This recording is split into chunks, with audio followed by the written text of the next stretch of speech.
Social மீடியால வர்றது, கண்டவங்கெல்லாம் தான் இஷ்டத்துக்கு பொருளிய கலப்புறது, அதையெல்லாம் நம்பி நீங்க என் மனச கலைக்கிறதுக்காக வந்திருக்கீங்க.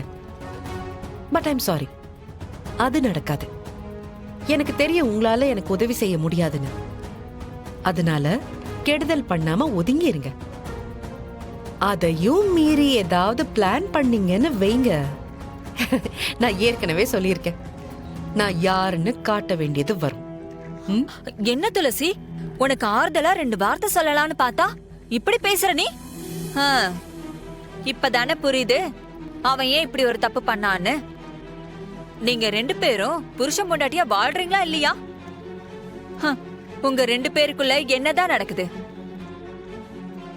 உங்களுக்கும் உங்க புருஷனுக்கும் நடுவுல என்ன நடக்குதோ அதேதான் எங்களுக்குள்ளயும் நடக்குது.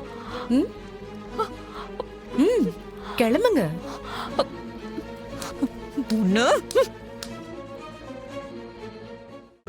இன்றே டவுன்லோட் செய்து உங்கள் ஃபேவரட் ஷோக்களை என்ஜாய் பண்ணுங்க.